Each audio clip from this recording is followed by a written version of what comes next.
Assalamualaikum warahmatullahi wabarakatuh.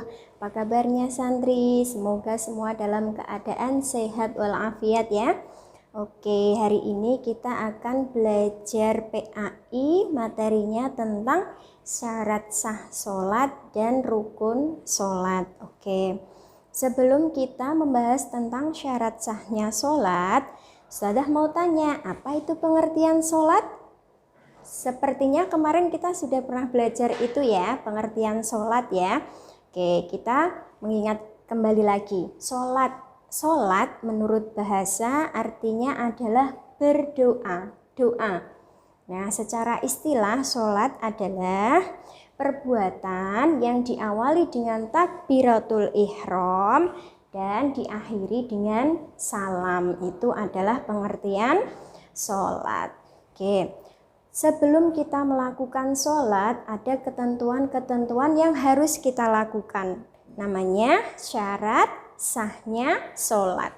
Apa saja syarat sahnya sholat? Ada 5 santri.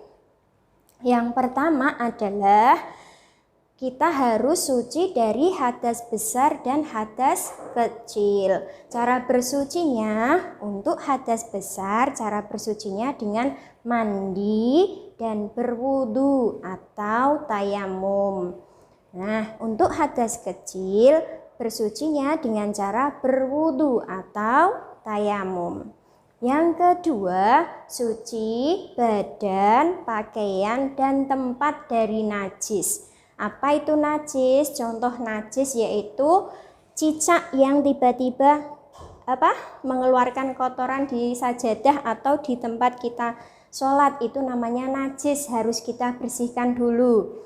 Atau kita ke kamar mandi, buang air kecil, percikannya mengenai pakaian kita, itu termasuk najis.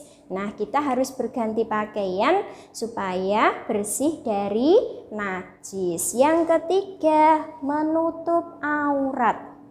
Aurat itu adalah bagian tubuh yang harus kita tutupi. Kalau untuk perempuan, auratnya adalah seluruh tubuh dari ujung rambut sampai ujung kaki kecuali wajah dan telapak tangan. Kalau untuk laki-laki, auratnya yaitu dari lutut sampai pusar. Tahu apa itu pusar?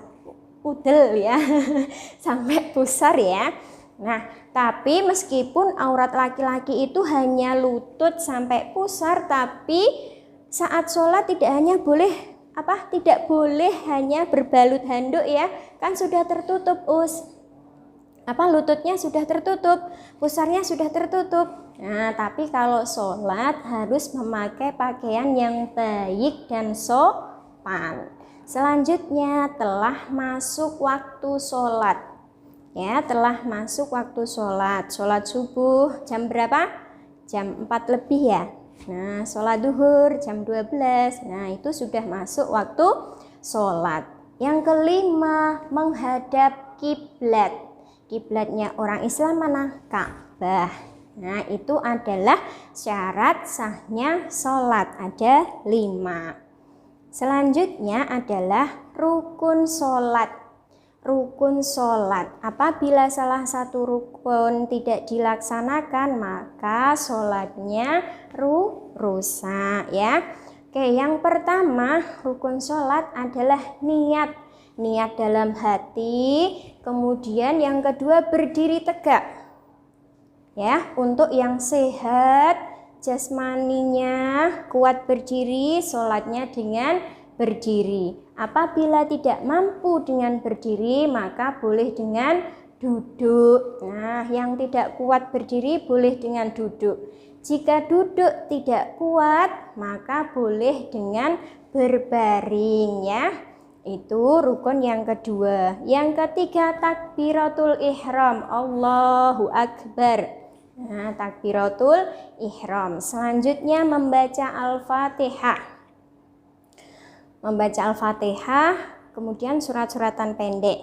Selanjutnya rukuk dengan tumakninah. Tumakninah itu apa? Tidak terburu-buru. Dilakukan dengan dengan tumak ninah, pelan saja, tidak buru-buru. Allahu Akbar, sami'allahu liman hamidah, Allahu Akbar, itu namanya tidak tumak ninah. Nah, tumak ninah, rukuk dengan tumak ninah. Kemudian i'tidal dengan tumak ninah, sami'allahu liman hamidah dengan tumak ninah. Terus sujud 2 kali dengan tumak ninah. Yang selanjutnya duduk di antara 2 sujud dilakukan juga dengan tumak ninah. Duduk tasyahud akhir, membaca tasyahud akhir, membaca sholawat Nabi saat tasyahud akhir, membaca salam assalamualaikum warahmatullah, assalamualaikum warahmatullah. Nah, yang terakhir tertib. Apa itu tertib? Dilakukan dengan urut, ya. Oke, itu adalah syarat sahnya sholat dan rukun sholat.